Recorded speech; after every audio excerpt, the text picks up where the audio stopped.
जगद्गुरु तुकाराम महाराज या 4 चरणाच्या अभंगामध्ये भगवंताला प्रार्थना करतात, भगवंताला एक विनंती करतात, भगवंताला एक प्रकारचं मागणं मागतात. विठ्ठल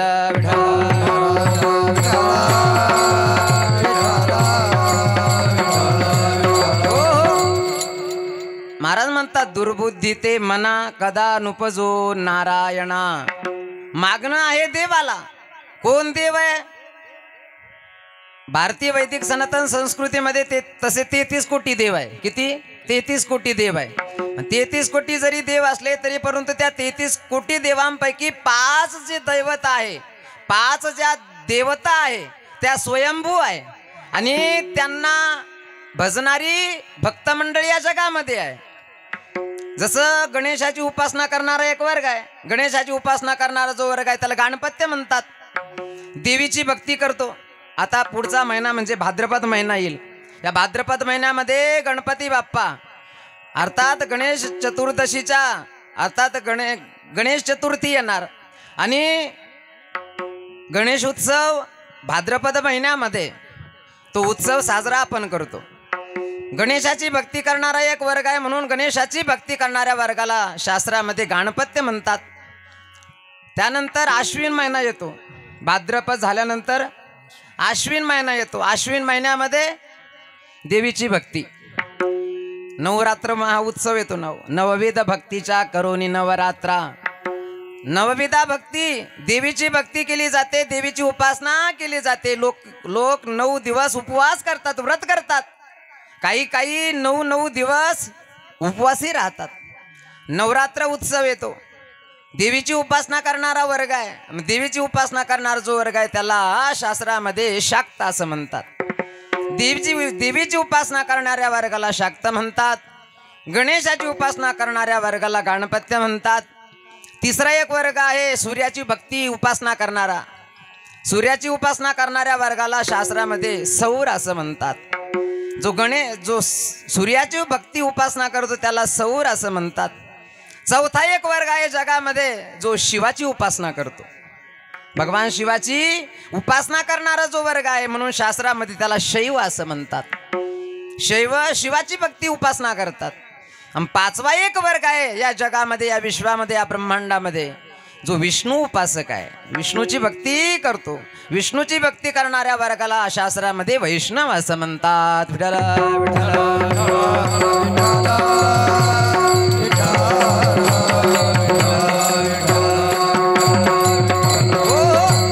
याचा अर्थ ही 5 पंचायतन तत्व आहे. गणेश हे तत्व आहे आणि गणेश एक तत्व आहे म्हणून गणेशाची भक्ती उपासना करणाऱ्याला गणपत्य म्हणतात. देवीची भक्ती उपासना करणाऱ्या वर्गाला शाक्त म्हणतात. सूर्याची भक्ती उपासना करणाऱ्याला सौर असं म्हणतात. शिवाची भक्ती उपासना करणाऱ्याला शैव म्हणतात. भगवान विष्णूची उपासना करणाऱ्या वर्गाला वैष्णव असं म्हणतात. मग 5 देव झाले. मग 5 देव आहे का? शास्त्र तर सांगतं. माऊली ज्ञानेश्वर महाराजांना विचारलं तर माऊली ज्ञानेश्वर महाराज म्हणतात सर्वा घटी राम देहा देही. आणि एक वाक्य साईबाबांचं आपण ऐकतो नेहमी, सबका मालिक एक, सबका मालिक एक. आणि तर तुम्ही 5 मांडले आमच्या समोर. याचा अर्थ 5 देव नाहीये. बघा ज्या वेळेला पाऊस आता होऊन गेला कीर्तनाच्या अगोदर थोडासा आला, जास्तच पाहिजे आला पाहिजे होता तो, पण त्याला वाटलं आता कीर्तन आहे तर थोडं थांबून घेऊ आणि नंतर येऊ. पाऊस ज्या वेळेला ढगाच्या माध्यमातून ज्या वेळेला पडायला सुरुवात होते, ज्या वेळेला पाऊस पडायला लागतो तर त्या वेळेला त्या पाण्याच्या धारा अनंत दिसतात. पण अनंत जरी पाण्याच्या धारा दिसत असल्या त्या अनंत धारांमध्ये पाणी एकच आहे. धारा जरी अनंत असल्या तरी त्या अनंत धारांमध्ये पाणी एकच आहे. जसं सोनार आहे, सोनारानं काय केलं, एक वीट घेतली, त्याला वितळवलं आणि त्या सोन्याच्या विटेचे अनेक अलंकार बनवले. कानातलं बनवलं, नाकातलं बनवलं, हातातलं बनवलं, कडी बनवली, अंगठ्या बनवल्या, अनेक असणारी आभूषणं, अनेक असणारे अलंकार निर्माण केले. एक सोन्याची वीट वितळून तिचे अनेक अलंकार तयार केले. पण अनेक अलंकार जरी असले त्या अनेक अलंकारामध्ये सोनं एकच आहे, सोनं वेगळं नाही. अलंकार आभूषण जरी वेगवेगळे असले तरी परंतु त्या अलंकारामध्ये सोनं एक आहे. जसं कुंभार दादा आहे, कुंभारानं काय केलं, माती आणली, आळं बनवलं, तुडवलं, त्या असणाऱ्या चिखलाला अनेक चिखल तयार करून त्या असणाऱ्या चिखलाचे अनेक प्रकारच्या वस्तू निर्माण केल्या. कुंभारानं अनेक वस्तू तयार केल्या. अनेक वस्तू निर्माण झाल्या, रांजण झाला, गाडगे झाले, मडके झाले, खूप काही वस्तू कुंभारानं मातीच्या निर्माण केल्या. पण खूप जरी अनेक वस्तू जरी मातीच्या निर्माण केलेल्या असल्या तरी परंतु त्या अनेक असणाऱ्या वस्तूंमध्ये माती जशी एकच आहे, माती एकच आहे, सोनं एकच आहे. पाण्याच्या धारा अनंत दिसत असल्या तरी परंतु त्या अनंत धारांमध्ये पाणी जसं एकच आहे तसं देव एकच आहे.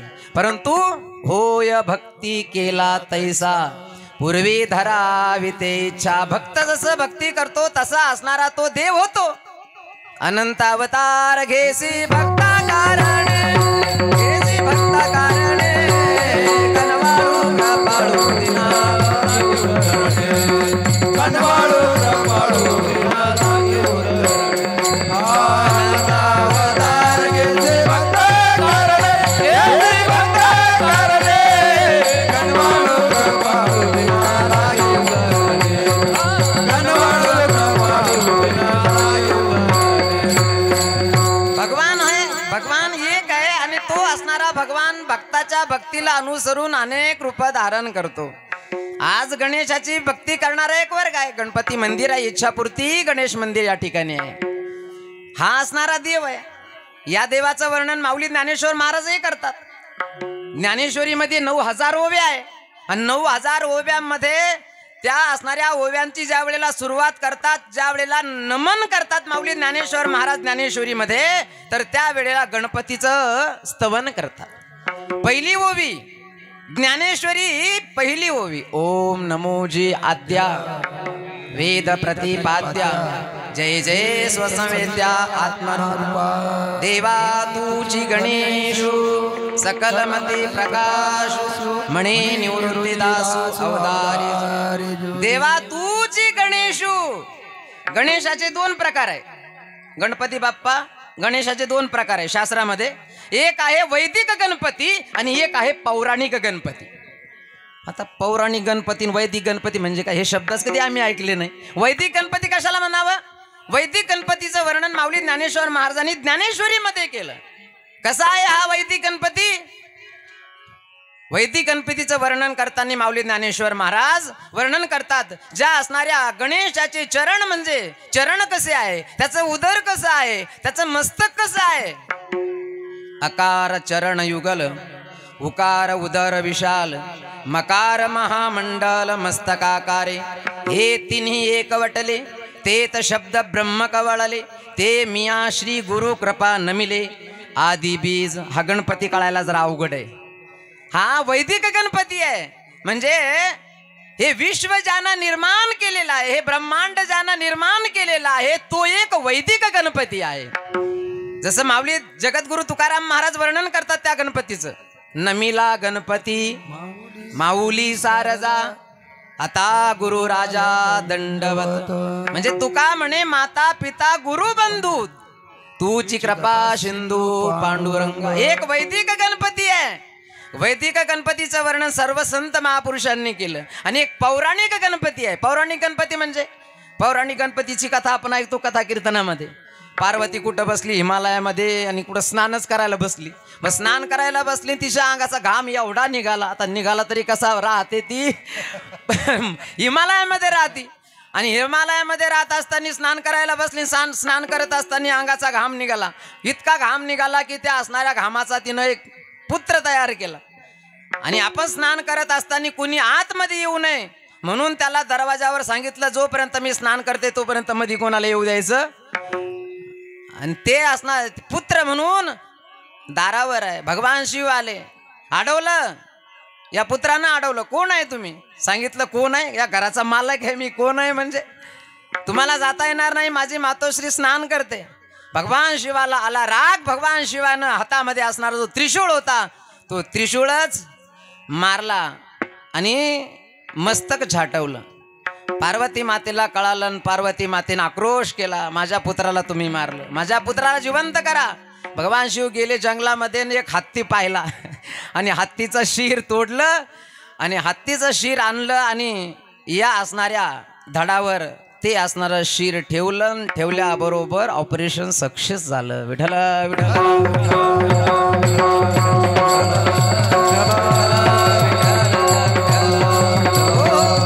गणपतीचं वर्णन येतं पौराणिक गणपतीमध्ये. पौराणिक एक गणपती आहे, हे एक तत्व आहे, आणि वैदिक एक गणपती आहे, हे एक तत्व आहे. देव एक आहे, भक्ता करता जसं भक्त भक्ती करतो त्यानुसार असणारा हा देव रूप धारण करतो.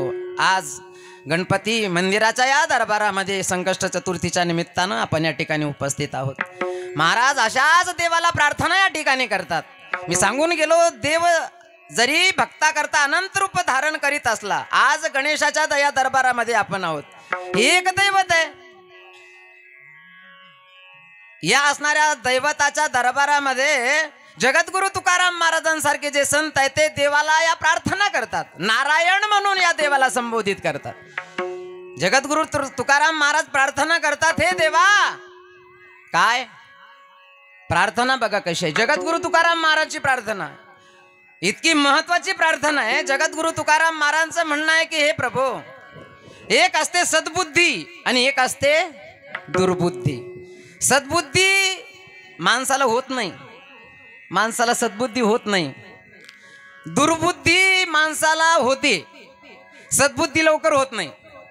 कीर्तनाला प्रत्येकाला या वाटतं असं नाही, प्रत्येकाला परमार्थ आवडतो असं नाही, प्रत्येकाला देव आवडतो असं नाही. देव आवडण्याकरता बहुत सुकृताची जोडी म्हणून विठ्ठली आवडी. सद्बुद्धी जर झाली तर त्याला देवाची प्राप्ती होते. पण दुर्बुद्धी सर्वनाशाला कारण आहे. दुर्बुद्धी होऊ नये.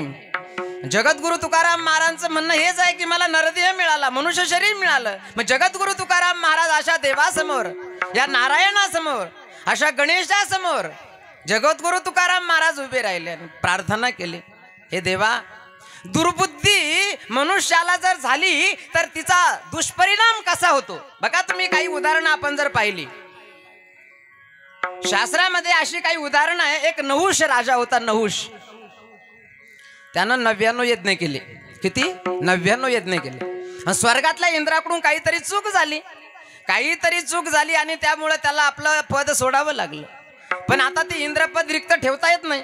मग स्वर्गामध्ये असणारे जे सप्त ऋषी होते ते एकत्रित आले आणि त्यांनी पाहिलं इंद्रपद, इंद्र आता या सिंहासनावर नाही आणि इंद्रपद जर आता रिक्त राहिलं, खाली राहिलं तर या ठिकाणी असुर येतील, आपलं वर्चस्व गाजवतील. म्हणून इथं या असणाऱ्या सिंहासनावर कुणीतरी बसलं पाहिजे. मग आता काय करावं? पाहिलं त्यांनी मृत्यू लोकामध्ये, तर मृत्यू लोकामध्ये एक राजा त्यांच्या दृष्टीला पडला आणि तो राजा म्हणजे नहुष. या नहुष राजानं जवळजवळ 99 यज्ञ केले. 99 यज्ञ केले आणि 100वा यज्ञ करण्याच्या तो तयारीत होता. आणि इंद्रपद कुणाला मिळतं? जो 100 यज्ञ करतो त्याला इंद्रपद मिळतं. आणि 99 यज्ञ यानं केले, आता 100वा यज्ञ करण्याच्या तयारीत आहे. पण सप्तऋषींनी विचार केला, 99 यज्ञ पूर्ण झाले, 100वा यज्ञ करण्याच्या तयारीत आहे, म्हणजे आता एक काम करा. काय? 99 यज्ञ यानं केले आणि 100वा यज्ञ हा करण्याच्या तयारीत आहे. आता एक काम करा, तो 100वा यज्ञ झाल्यात जमा धरा.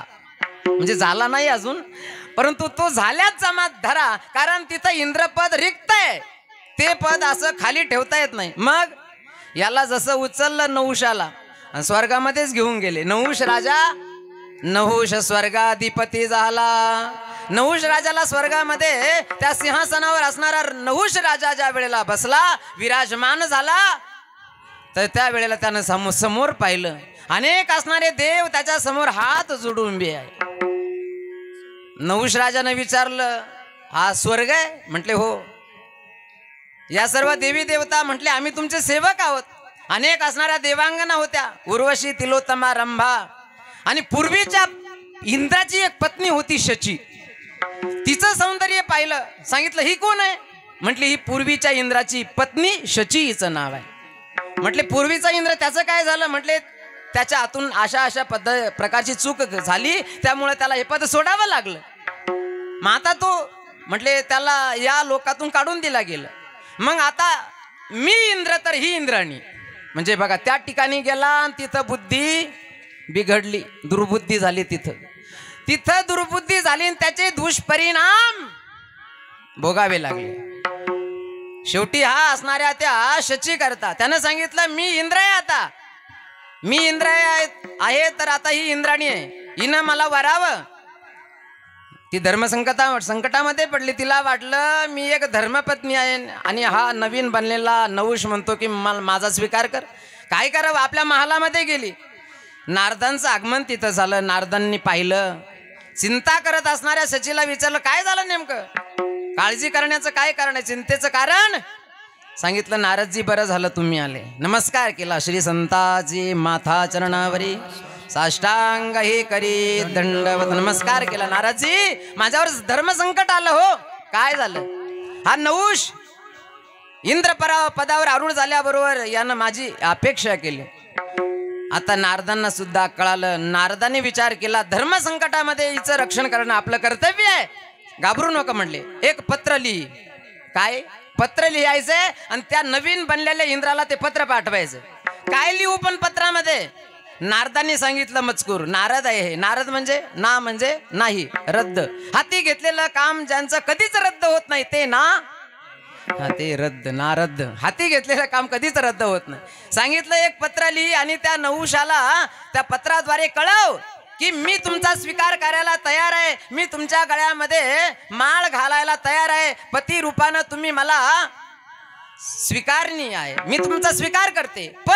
पण काय? माझी एक अट आहे. काय अट आहे? शचीनं सांगितली माझी एक अट आहे की तुम्ही अशा वाहनामध्ये बसून या. दृष्टांत सगळ्यांच्या जरी ऐकिवातला असला तरी मला भाव या दृष्टांतातून हा सांगायचा आहे की ती शची लिहिते मी तुमचा स्वीकार करायला तयार आहे, पण तुम्ही अशा वाहनामध्ये बसून माझ्या महालामध्ये या. कशा? की ज्या वाहनाचा आजपर्यंत कोणी स्वीकार केलेला नाही. म्हणजे जे उच्चिष्ट नाही, अनुचिष्ट. जे वाहन अनुचिष्ट आहे, ज्याचा अजून कुणी स्वीकार केलेला नाही, अशा वाहनामध्ये बसून या. त्या असणाऱ्या नवीन बनलेल्या नहुष इंद्रानं ज्या वेळेला हे पत्र वाचलं त्यानं पाहिलं या त्रैलोक्यातले सगळे वाहन त्यानं धुंडाळले. प्रत्येक वाहन महाराज सांगत असतात की शेवटी त्यानं उंदीर पाहिला, परंतु तो उंदीर सुद्धा गणपती बाप्पानं सोडला. गणपती बाप्पानं उंदराला सुद्धा सोडलं नाही. वाहन गणपती बाप्पाचं वाहन म्हणजे उंदीर आहे आणि उंदराला सुद्धा सोडलं नाही. मग आता कोणतं वाहन? कोणत्या वाहनावर बसून आपण शचीच्या महाली जायचंय? विचार करत असताना त्याच्या लक्षात आलं आणि विचार करता करता ही दुर्बुद्धी झालेली आहे ना, दुर्विचार मनामध्ये आलेले आहे आणि या दुर्बुद्धीचे दुर्विचाराचे दुष्परिणाम त्याच्या समोर येणार आहे. जगद्गुरु तुकाराम महाराजांना याची कल्पना आहे. नहुषाला दुर्बुद्धी झाली, त्याचे दुष्परिणाम पाहिलं त्यानं. त्रैलोक्यामध्ये सगळी वाहनं गुंतलेली दिसते आणि सगळ्या वाहनांचा सगळ्यांनी वापर केलेला आहे, परंतु आजपर्यंत साधूचं कोणी वाहन केलं याला म्हणतात विनाशकाली.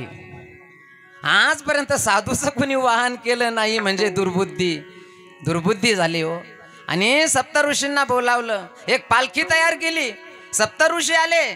सप्तऋषींनी विचारलं इंद्रा काय कशा करता बोलावलं?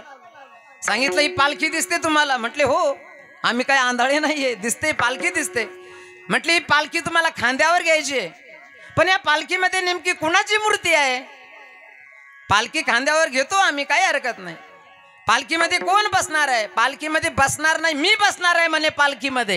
पालखीमध्ये मी बसणार आणि ती पालखी तुम्ही खांद्यावर घ्यायची. आणि कुठं जायचं? बाईकडं, शचीच्या महाली जायचं आहे आपल्याला.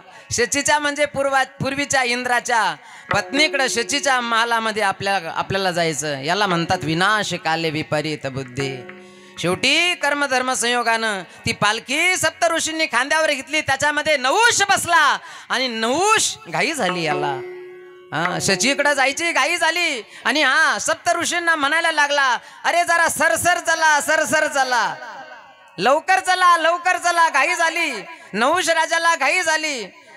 आता साधू संतांचं चालणं, हे साधू संतांचं चालणं त्या पद्धतीचं असतं. जीवजंतूची हिंसा होऊ नये म्हणून साधू संत हळूहळू चालतात. आणि हा म्हणायला लागला की सरसर चला सरसर चला, सरसर चला सरसर चला. याचं बोलणं जोपर्यंत सहनशीलता होती तोपर्यंत यांनी सहन केलं.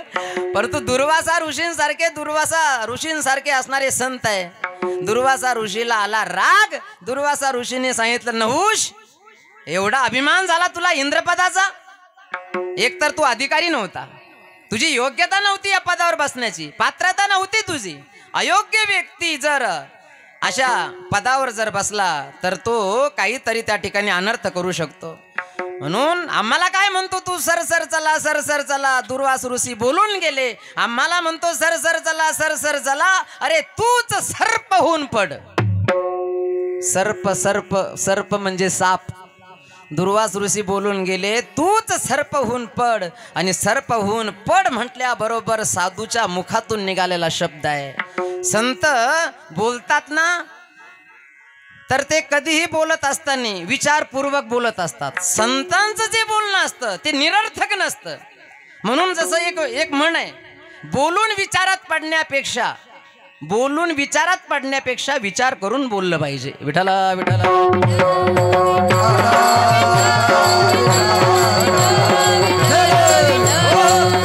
संत बोलत असताना ते विचारपूर्वकच बोलत असतात. जसं माऊली ज्ञानेश्वर महाराजांच्या जीवनामधला प्रसंग, माऊली ज्ञानेश्वर महाराजांचं दर्शन सच्चिदानंद बाबाच्या पत्नीनं ज्या वेळेला घेतलं आणि मुखातून माऊलींचा शब्द निघाला, काय सौभाग्यवती भव.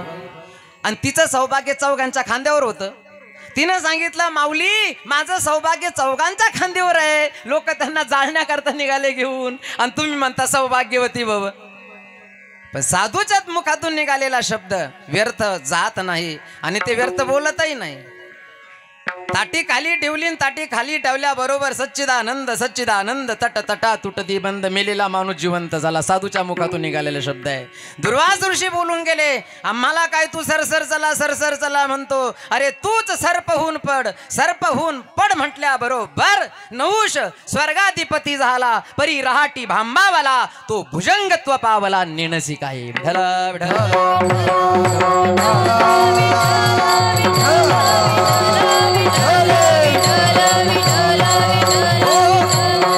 म्हणजे या मृत्यू लोकामध्ये दुर्बुद्धी झाली असं नाही. स्वर्ग लोकामध्ये गेला आणि तिथं जर दुर्बुद्धी ही विनाशालाच कारण असते. जगद्गुरु तुकाराम महाराज सारखे संत आहे, विचार करतात.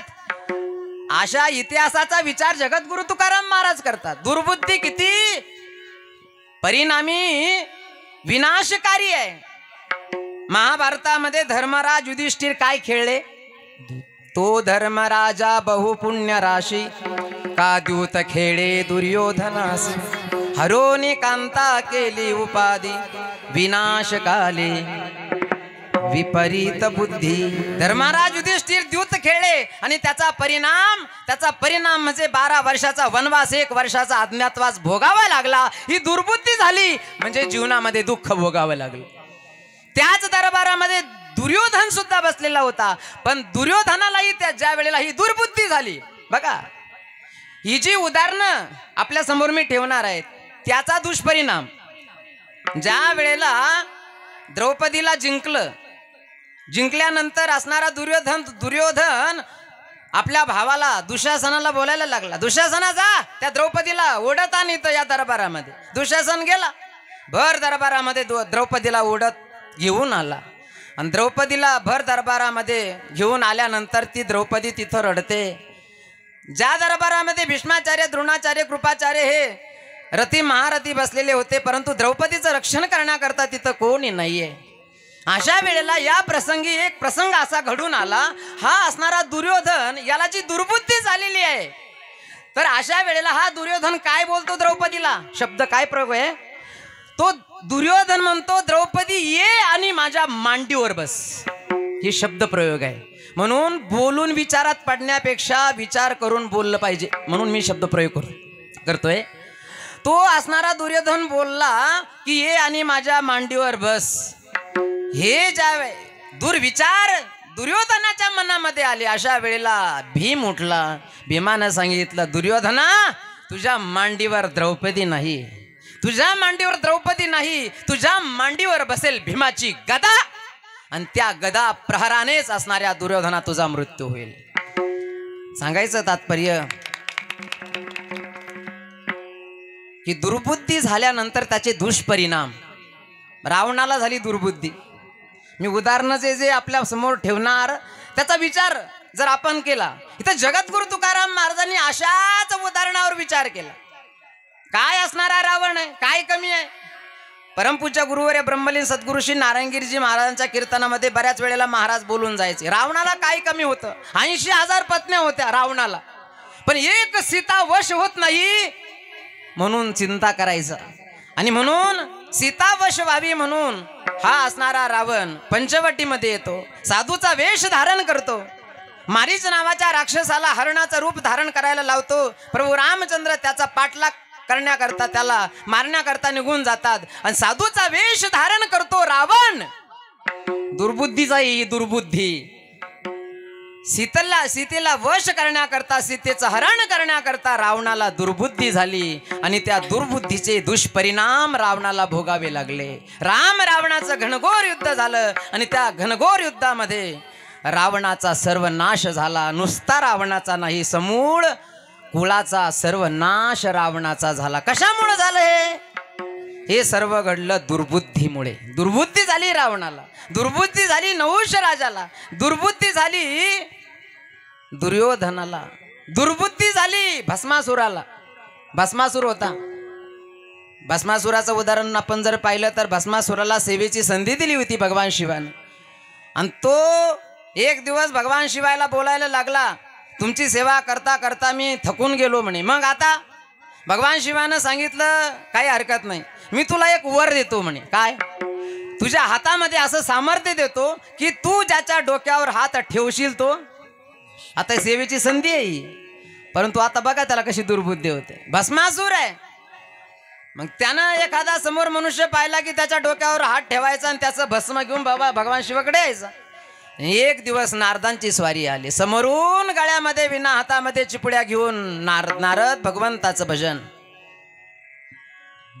भगवंताचं भजन करत नारदांची स्वारी ज्या वेळेला आली, यानं पाहिलं समोरूनच गिराईक आलं म्हणून हा असणारा भस्मासूर सरळ गेला आणि नारदांच्या डोक्यावर हात ठेवण्याकरता ज्या वेळेला गेला, तर अशा वेळेला नारदांनी सांगितलं, ए भस्मासुरा, काय मूर्ख आहे काय तू, माझ्या डोक्यावर कशा करता हात ठेवत. सांगितलं मला भस्म पाहिजे. अरे तुला भस्म पाहिजे तर माझ्या डोक्यावर हात ठेवून आजच्या पुरतं तुझं भागेल, परंतु तुला मी एक सांगतो ना म्हणे. आता हे नारद आहे. नारदाने विचार केला, अशा पद्धतीचं रोज लोकांना मारणं हे योग्य नाहीये. नारदाने सांगितलं, मला मारण्यापेक्षा एक काम कर. बघा चांगले माणसं कसे सुधारायचे आणि चांगले माणसं कसे बिघडायचे नारदांना चांगलं जमतं. नारदाने सांगितलं, माझ्या डोक्यावर हात ठेवण्यापेक्षा भगवान शिवाच्या डोक्यावर हात ठेव. लगेच दुर्बुद्धी झाली त्याला. आता ज्यांनी सेवेची संधी दिली त्यांच्याच डोक्यावर हात ठेवण्याकरता इथं नारदाने सांगितलं, फिरलाच तो. भस्मासूर फिरला आणि भगवान शिवाच्या डोक्यावर हात ठेवण्याकरता निघाला. ही दुर्बुद्धी आहे आणि त्याचा दुष्परिणाम भस्मासुराचा सर्वनाश झाला. मोहिनीच्या संगे भस्मासूर मेला. मोहिनीचा संग मिळावा याकरता तिच्या नादी लागला आणि भस्मासुराचा सर्वनाश झाला. दुर्बुद्धी ही विनाशाला कारण आहे, म्हणून दुर्बुद्धी मनुष्याला होऊ नये. आणि दुर्बुद्धी झाल्यानंतर तिचे दुष्परिणाम होतात. मग ती दुर्बुद्धीच होऊ नये याकरता काय केलं पाहिजे? याकरता भगवंताची प्रार्थना आहे. याकरता भगवंताला मागायचंय, याकरता भगवंताला विनंती करायची. इथं जगद्गुरु तुकाराम महाराजांनी सुद्धा पाहिलं, अशीच उदाहरणं पाहिली जगामध्ये, असे हे प्रकार घडलेले पाहिले. आणि जगद्गुरु तुकाराम महाराजांनी मग हात जोडले देवासमोर आणि प्रार्थना केली देवाला अभंगाच्या प्रथम चरणामध्ये. दुर्बुद्धी दे मला, दुर्बुद्धी दे मला, दुर्बुद्धी दे मला, दुर्बुद्धी दे मला.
जगद्गुरु तुकाराम महाराज, दुर्बुद्धी ते मनामध्ये दुर्बुद्धी होऊ नये. सद्बुद्धी मनुष्याला होत नाही, परंतु सद्बुद्धी झाली पाहिजे.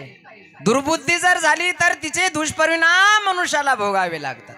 म्हणून जगद्गुरु तुकाराम महाराज गणपती बाप्पाला, नारायणाला म्हणजेच देवाला प्रार्थना करतात, हे प्रभो दुर्बुद्धी ते मना. जसं 4 जण मित्र आहे, परंतु 4 जण करता करता सोबत राहायला लागले, करता करता चोरीची सवय लागली आणि 4 जण चोरी करायला लागले. चोरीची सवय लागली आणि चोरीची सवय एवढी जबरदस्त लागली, एक दिवस रात्री एका बंगल्यावर गेले 4 जण चोरी करण्याकरता. दुर्बुद्धीचे दुष्परिणाम. एका ताटामध्ये जेवणारे आहे, पण संगत अशी लागली, चोरी करायची सवय लागली, व्यसन लागलं आणि एक दिवस 4 जण एका बंगल्यावर रात्री 12 वाजता गेले चोरी करायला. चोरी केली आणि त्या बंगल्यावरून त्यांनी खूप काही धन प्राप्त केलं. त्यांनी चोरी केली आणि जे धन त्या बंगल्यातून त्यांना जे मिळालं, खूप धन मिळालं. सगळं जीवन त्यांचं त्या असणाऱ्या धनावर पार होईल असं धन त्यांना मिळालं. आणि ते धन घेऊन एका निर्जन स्थानावर 4 जण विचार करत त्या ठिकाणी बसले. परंतु आता हे धन हाती आलं म्हणजे त्याला स्पर्श झाला, याचा अर्थ बुद्धी बिघडली आणि तिचे दुष्परिणाम. रात्री 12 वाजता पाहिलं धन खूप मिळालेलं आहे, परंतु 4 जण विचार करतायत, आपण एक काम करू, आता या धनाचं जे आहे या धनाच्या आपण वाटण्या करू. धनाच्या वाटण्या करण्या तत्पूर्वी 4 जण विचार करतायत, आता एवढं धन आपल्या हाती लागलं, मग आता एक काम करा, काय मोटरसायकल त्यांच्या जवळ असेल विचार केला आणि 4 जणांनी विचार केला की या ठिकाणी आपल्याला धन याची जी वाटणी करायची आहे, या धनाच्या वाटणीपूर्वी आपल्याला धन तर मिळालेलं आहे, आता सगळ्याची तोंड गोड झाली पाहिजे ना.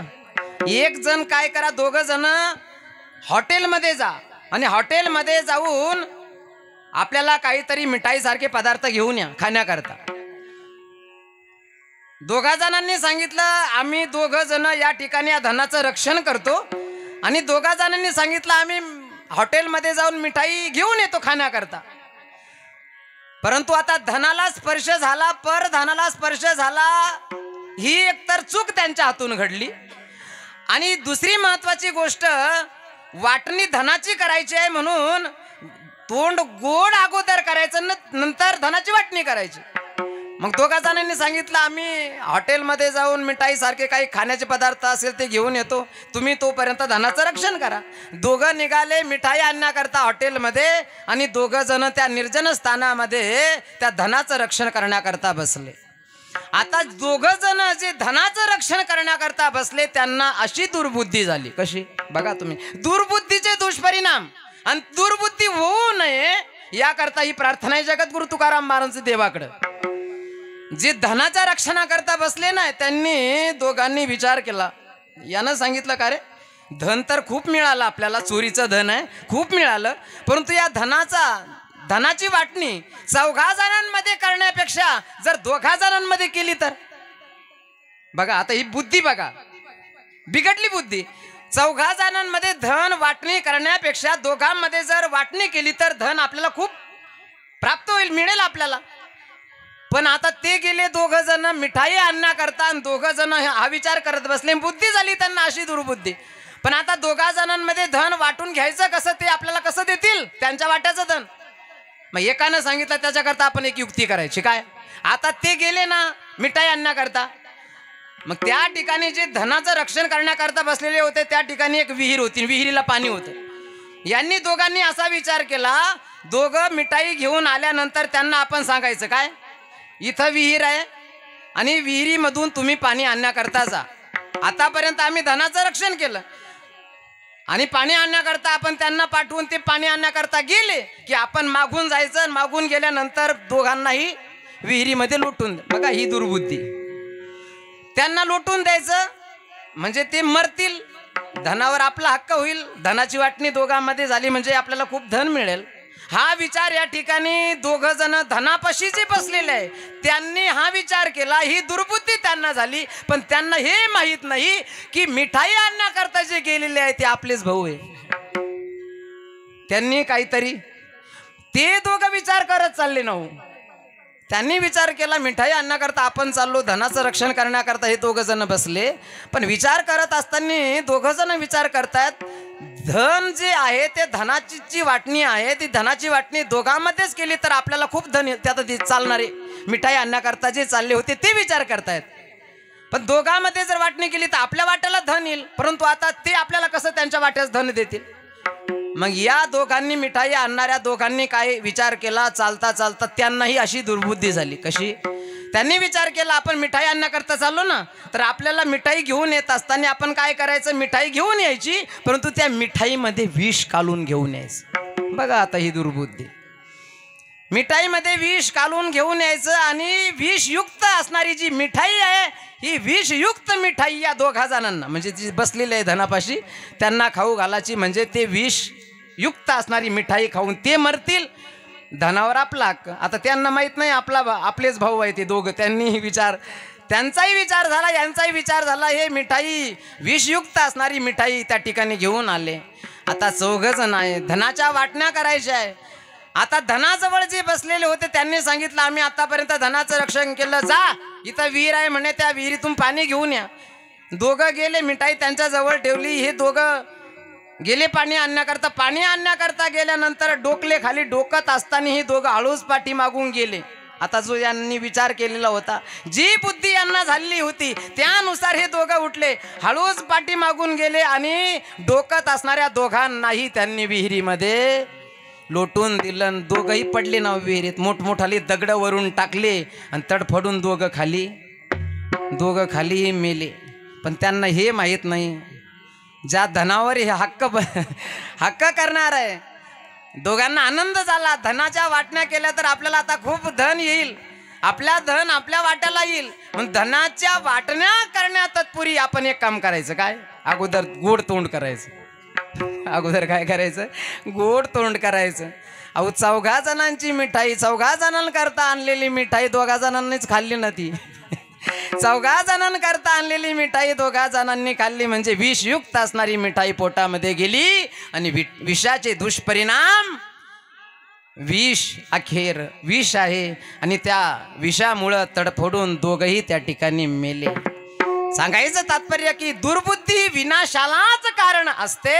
म्हणून जगद्गुरु तुकाराम महाराजांनी या ठिकाणी जी विनंती प्रार्थना देवाला केली, प्रभो दुर्बुद्धी ते मना कदा नुपजो नारायणा. प्रार्थना जगद्गुरु तुकाराम महाराज, सगळ्या साधू संत महापुरुषांनी देवाला प्रार्थना केली. नामदेव महाराजांनी नाही का प्रार्थना केली? देव ज्या वेळेला दूध घेत नाही, ज्या वेळेला नैवेद्य खात नाही त्यावेळेला नामदेव महाराज दूध पियो मोरे गोविंद लाल, दूध पियो मोरे गोविंद लाल, दूध पियो मोरे गोविंद लाल, दूध पियो मोरे गोविंद लाल. प्रभु की मूरत दूध नहीं पीवत,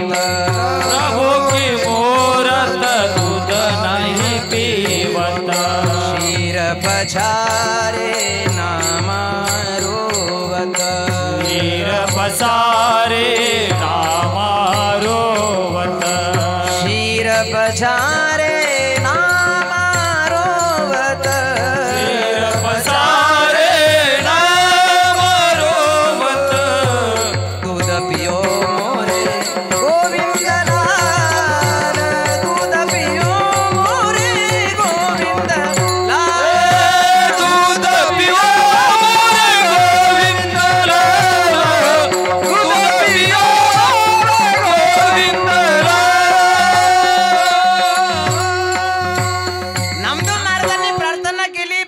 केल्याबरोबर हा देव मूर्तीतून प्रगट झाला. मूर्तीतून प्रगट झाला ही प्रार्थनेची शक्ती आहे. प्रार्थना केली द्रौपदीनं तर भर दरबारामध्ये भगवान धावून आला. ही प्रार्थना आहे. प्रार्थना केल्यानंतर देव धावून येतो. ही प्रार्थना आहे. जगद्गुरु तुकाराम महाराजही देवाला प्रार्थनाच करतात, हे प्रभू तुला एकच मागणं आहे, अशी होऊ देऊ नको, ज्यांना झाली तशी होऊ देऊ नको, कारण त्या असणाऱ्या दुर्बुद्धीचे दुष्परिणाम भयंकर असतात. म्हणून दुर्बुद्धी ते मना कदा नुपजो, कधीच उत्पन्न होऊ देऊ नको दुर्बुद्धी. सद्बुद्धी झाली तर चांगली आहे, सद्बुद्धीच झाली पाहिजे. अहो जीवनभर ज्या व्यक्तीनं पापकर्म केलं अशा व्यक्तीला सद्बुद्धी झाली ना हो. वाल्या कोळ्याला बऱ्याच वेळेला उदाहरण आपण ऐकतो, वाल्या कोळी पातकी भूमंडळी, ब्रह्महत्या राशी पातकी अपार, वाल्मिक किंकर वंद केला. एवढं पाप करणारा मनुष्य आहे, परंतु नारदाची भेट झाली आणि नारदाची भेट झाल्यानंतर नारदांनी समजावून सांगितलं दुर्बुद्धी ज्याला झालेली होती, माणसं मारायची बुद्धी ज्याला झालेली होती, नवे कितीतरी ब्राह्मण त्यांना मारले होते. म्हणून शब्द प्रयोग आहे, तुका म्हणे महापातकी पतित, ब्रह्महत्या राशी पातकी अपार. ब्राह्मणांची हत्या केली, अनेक लोकांना त्यानं मारलं, परंतु साधूची भेट झाली, ही दुर्बुद्धी नष्ट केली आणि दुर्बुद्धी नष्ट करून त्याला सद्बुद्धी झाली. आणि सद्बुद्धी झाली म्हणजेच तो परमार्थाच्या मार्गाला लागला. विठ्ठल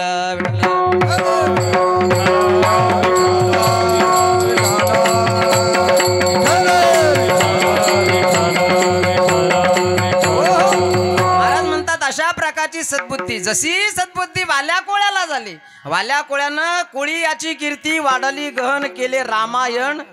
रामाच्या अगोदर त्रेतायुगामध्ये प्रभू रामचंद्र अवतीर्ण होणार, ते येण्या अगोदर रामायणाची रचना केली. आणि तसं भगवंतालाही वागावं लागलं. बोलीला वाल्मिक तैसेची करीन, जसं वाल्मिकींनी रामायणामध्ये लिहिलं तसं प्रभू रामचंद्राला वागावं लागलं. म्हणजे दुर्बुद्धी दुर्विचार ज्या माणसाचे होते त्याच्यामध्ये परिवर्तन झालं आणि त्याला सद्बुद्धी झाली. आणि सद्बुद्धी झाली आणि जीवनाचं सोनं झालं. परमार्थाच्या मार्गाला मनुष्य लागला. परमार्थाच्या मार्गाला लागण्याकरता कीर्तनाला आलं पाहिजे, भजनाला आलं पाहिजे, प्रवचनाला आलं पाहिजे, सत्संग ऐकला पाहिजे, संत महापुरुषांच्या सानिध्यामध्ये त्यांच्या विचारामध्ये संत महापुरुषांनी लिहिलेली ग्रंथ वाचली पाहिजे, सद्बुद्धी होते. नाहीतर मनुष्य तर संसार प्रपंचामध्ये विषयामध्ये रंगलेला आहे, त्याला सद्बुद्धी कधी होणार? सद्बुद्धी होण्याकरता मनुष्य शरीर आहे, मनुष्य शरीराला आपण आलेलो आहोत. ज्यांना ज्यांना दुर्बुद्धी झाली त्यांच्या जीवनामध्ये त्यांना त्याचे दुष्परिणाम भोगावे लागले. म्हणून जगद्गुरु तुकाराम महाराजांनी प्रार्थना केली देवाला, हे प्रभो दुर्बुद्धी ते मना कदा नुपजो नारायण. आता तुला एकच मागणं आहे. काय मागणं आहे? की तुझे जे चरण आहे ते चरण माझ्या चित्तामध्ये निरंतर राहावे, ज्याचं वर्णन अभंगाच्या द्वितीय चरणामध्ये.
ही प्रार्थना जगद्गुरु तुकाराम महाराज करतात. महाराज म्हणतात दुर्बुद्धी होऊ नये आणि सद्बुद्धी झाली पाहिजे. आणि सद्बुद्धी झाल्यानंतर आता मज ऐसे करी, आता मला कसं कर, आता जी मला सद्बुद्धी झालेली आहे, हे जे विचार आहे, हा जो विवेक आहे, सद्बुद्धी होत नाही म्हणजे माणसाला सद्बुद्धी होतच नाही असं नाही. सद्बुद्धीचे विचार येतात. कीर्तन ऐकल्यानंतर असं वाटतं आपण परमार्थ केला पाहिजे, आपण भजन केलं पाहिजे, आपण काकडा केला पाहिजे, आपण नामस्मरण केलं पाहिजे, आपण परमार्थिक क्षेत्रामध्ये आपलं जीवन व्यतीत झालं पाहिजे, आपण भजन केलं पाहिजे, असे विचार येतात माणसाला. पण ते टिकत नाही. म्हणजे वैराग्य होतं माणसाला, विवेक निर्माण होतो. जसं संत महापुरुषांनी जसा परमार्थ केला तसा परमार्थ आपल्याकडून सुद्धा झाला पाहिजे असे विचार येतात. परंतु ते विचार टिकत नाही. पण महाराज म्हणतात ते विचार टिकले पाहिजे. जसं आलेला पाहुणा येतो आणि जय हरी करून जसा निघून जातो, तसं ते असणारे चांगले विचार येतात आपल्या डोक्यामध्ये, बुद्धीमध्ये सद्बुद्धी होते आपल्याला. परंतु ते विचार येतात आणि पाहुण्यासारखी येतात आणि आल्याबरोबर टाटा करून पुन्हा निघून जातात, पुन्हा मनुष्य संसार प्रपंचामध्ये. म्हणजे जसं म्हटलं जातं, 7 दिवस जर अखंड हरिनाम सप्ताहामध्ये कथा कीर्तन ऐकले, कथा कीर्तन ऐकल्यानंतर पांडवासारखा वागतो, धर्मानं वागतो. पुढचं काय सांगायला पाहिजे का? पुन्हा अखंड हरिनाम सप्ताह झाला की पुन्हा कौरव ते कौरव, असं नाही. या ठिकाणी सद्बुद्धी मनुष्याला होते, परंतु ती असणारी सद्बुद्धी टिकत नाही. जी सद्बुद्धी संत महापुरुषांची निरंतर टिकते, ज्यांच्या अंतःकरणामध्ये ही सद्बुद्धी, सद्बुद्धीचा झेंडा सतत फडकत राहतो, विवेकाचा झेंडा सतत फडकत राहतो, विवेकाचा विचाराचा झेंडा सतत ज्यांच्या अंतःकरणामध्ये फडकत राहतो. महाराज म्हणतात आता मज ऐसे करी, कैसे करी, तुझे पाय चित्ती धरी. तुझे जे चरण आहे ते मी माझ्या चित्तामध्ये धारण केलेले आहे. आणि माझ्या चित्तामध्ये धारण केलेले असल्यामुळं आता मला ही सद्बुद्धी झालेली आहे. माझ्या अंतःकरणामध्ये असा भाव निर्माण झालेला आहे, देवाबद्दल भाव निर्माण व्हावा. जसा भाव भक्त प्रल्हादाच्या अंतःकरणामध्ये निर्माण झाला. देवा कारणे भावत स्मात, देवा कारणे भावत स्मात, द्यावे न लगे फार सेवेत, हवे न लगे फार झाले एक चित्त तरी बहुत, हरे एक चित्त तरी बहुत. एवढ्यासाठी नका करू आता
जसं प्रेम गोपींनी केलं, जसं प्रेम आमची मीराबाई करते.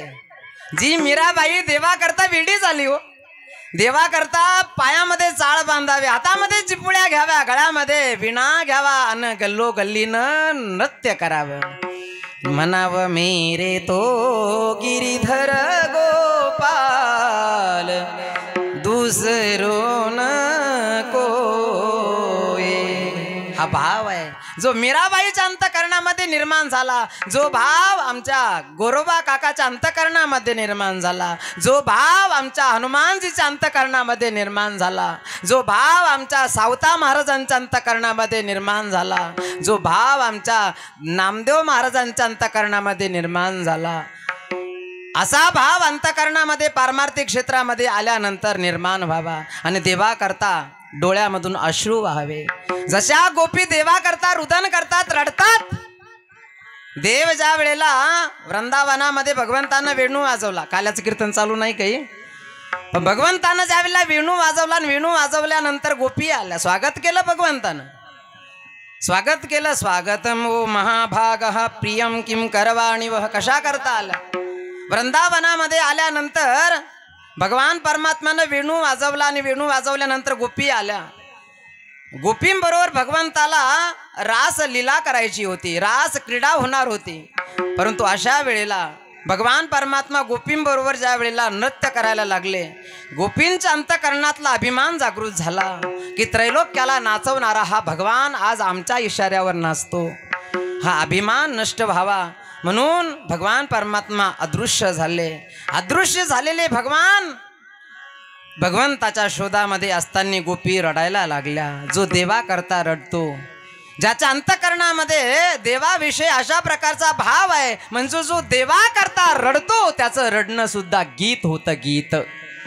जो संसाराकरता रडतो त्याला एक दिवस संसार धोका देतो, परंतु जो देवा करता रुदन करतो, देवा करता रुदन करतायत गोपी. आणि देवा करता रुदन ज्या वेळेला त्यांनी केलं तर वृंदावनामध्ये या भावामुळं भगवान प्रगट झाला. मग जसा भाव गोपींच्या अंतःकरणामध्ये निर्माण झाला, भगवान परमात्मा ज्या वेळेला बलराम दादा आणि भगवान श्रीकृष्ण परमात्मा अक्रूराबरोबर कंसानं पाठवलेल्या रथामध्ये बसून ज्या वेळेला आणि मथुरेला निघाले, गोपींनी रथ अडवला. गोपी म्हणायला लागल्या, कृष्णा तुला नाही जाता येणार, आणि तुला जायचं असेल तर हा रथ आमच्या अंगावरून तुला न्यावा लागेल, आम्ही तुझ्याशिवाय राहू शकत नाही. रडायला लागल्या गोपी. इतकं रुदन केलं देवा करता, इतकं रुदन केलं. रथी चढले वनमाळी आकांत गोकुळी, भूमी पडल्या व्रजबाळी कोण त्या सांभाळी. नयनीच्या उदकाने, नयनीच्या उदकाने भिजली धरणी, या नंदाच्या अंगणी मिळाल्या गवळणी. नयनीच्या उदकाने इतकं रुदन देवा करता असा भाव अंतःकरणामध्ये आहे. देवाबद्दल इतकं रुदन केलं. नयनीच्या उदकाने भिजली धरणी. जसं प्रेम, जसा भाव गोपींच्या अंतःकरणामध्ये गोपींचा निर्माण झाला, तसाच भाव हे प्रभू आज तुझ्या कृपेनं माझ्या अंतःकरणामध्ये निर्माण झालेला आहे. परंतु हा भाव टिकला पाहिजे. भाव म्हणजे कांद्याचा बटाट्याचा तो भाव नाही, भाव म्हणजेच प्रेम आहे. जसं प्रेम गोपींचं होतं, गवळणींचं होतं, तसा भाव हे प्रभू आज तुझी आजपर्यंत भक्ती केली, परमार्थ केला, भजन केलं, आणि त्या भजनाच्या प्रभावामुळं आज अशा प्रकारे माझ्या अंतःकरणामध्ये जगद्गुरु तुकाराम महाराज म्हणतात तो भाव निर्माण झाला. परंतु तो भाव टिकावा त्याकरता तू कृपा केली पाहिजे, ज्याचं वर्णन अभंगाच्या 3य चरणामध्ये. उपजला भाव, उपजला भाव, उपजला भाव, उपजला भाव, उपजला भाव, उपजला भाव, उपजला भाव, उपजला भाव, उपजला भाव, उपजला भाव, उपजला भाव,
उपजला भाऊ, हा भाव अंतकरणामध्ये देवाबद्दल प्रेम निर्माण झालं. जगद्गुरु तुकाराम महाराज म्हणतात, कशामुळं झालं? आजपर्यंत परमार्थ केला आणि त्या परमार्थाचं फळ म्हणजेच उपजला भाऊ.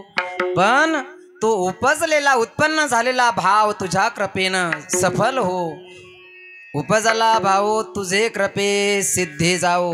आणि तो भाव अंतकरणामध्ये आपल्याही निर्माण व्हावा असं वाटत असेल तर त्याकरता एक उपाय अगोदर करू. मोठ्या प्रेमानं 2 हात वर करा. ज्यांना ज्यांना हात आहे ते हात वर करू. 2 मिनटं गणपती बाप्पाच्या या दरबारामध्ये मोठ्या प्रेमानं मुखानं भगवंताचं भजन, हातानं टाळी वाजवायची सगळ्यांनी. हरे राम राम राम हरे हरे, हरे कृष्ण कृष्ण कृष्ण हरे हरे. हरे राम राम राम हरे हरे, हरे कृष्ण कृष्ण कृष्ण हरे हरे. हरे राम राम राम हरे हरे, हरे कृष्ण कृष्ण कृष्ण हरे हरे. हरे राम राम राम हरे हरे, हरे कृष्ण कृष्ण कृष्ण हरे हरे. हरे राम राम राम हरे हरे, हरे कृष्ण कृष्ण कृष्ण हरे हरे. हरे राम राम राम हरे हरे, हरे कृष्ण कृष्ण कृष्ण हरे. हरे राम राम राम हरे हरे, हरे कृष्ण कृष्ण कृष्ण हरे हरे. हरे राम राम राम हरे हरे, हरे कृष्ण कृष्ण कृष्ण हरे हरे. हरे राम राम राम हरे हरे, हरे कृष्ण कृष्ण कृष्ण हरे हरे. हरे राम राम राम हरे हरे, हरे कृष्ण कृष्ण कृष्ण हरे हरे. हरे राम राम राम हरे हरे, हरे कृष्ण कृष्ण कृष्ण हरे हरे. हरे राम राम राम हरे हरे, हरे कृष्ण कृष्ण कृष्ण हरे हरे. हरे राम राम हरे हरे, हरे कृष्ण कृष्ण कृष्ण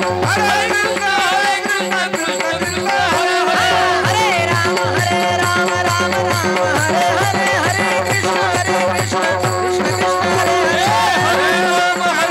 हरे राम राम राम हरे हरे, हरे कृष्ण कृष्ण कृष्ण हरे राम राम हरे हरे, हरे कृष्ण कृष्ण कृष्ण हरे हरे. हरे राम हरे राम राम हरे हरे, हरे कृष्ण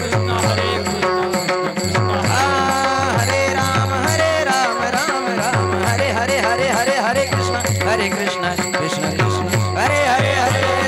हरे राम राम हरे हरे, हरे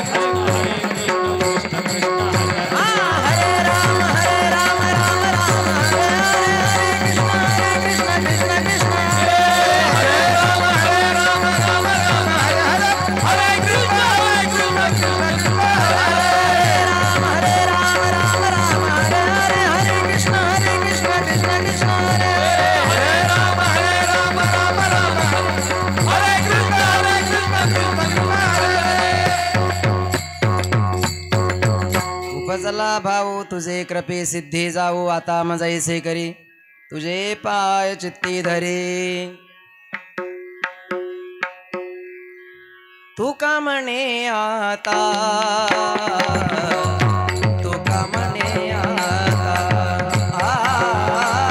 तू का म्हणे आता, तू का म्हणे आता.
अवसानात थोडी उघड दिली म्हणजे याचा अर्थ असाही नाही, नाहीतर मग महाराज सांगत असतात.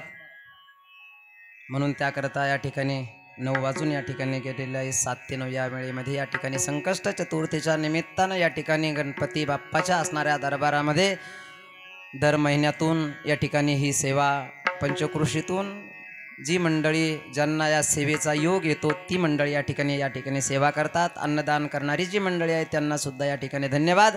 पंचक्रोशीतून आलेली भावी भक्त महिला मंडळी असतील, पुरुष मंडळी असतील, तरुण मंडळ असेल, उपस्थित सर्वच भजनी मंडळ असेल, सर्वांनाच या ठिकाणी धन्यवाद. आणि झालेली सेवा या ठिकाणी इच्छा पूर्ती असणारे गणपती बाप्पाच्या चरण कमलावर योगीराज सद्गुरू श्री गंगागिरीजी महाराजांच्या कृपा आशीर्वादाने, परमपूज्य गुरुवर्य ब्रह्मलीन सद्गुरू श्री नारायणगिरीजी महाराजांच्या कृपा आशीर्वादाने, परमपूजनीय परमादरणीय परमश्रद्धेय महंत गुरुवर्य श्री रामगिरीजी महाराजांच्या प्रेरणेने, सकल संत महापुरुषांच्या कृपा आशीर्वादाने, भगवंताच्या कृपा आशीर्वादाने करविली तैसी केली कटकट वाकडी के नीट देव जाणे.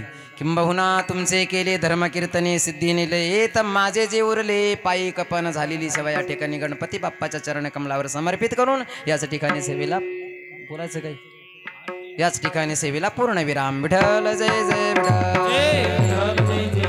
ओ बोललेले गोरे वेडेवा पुढे उत्तरे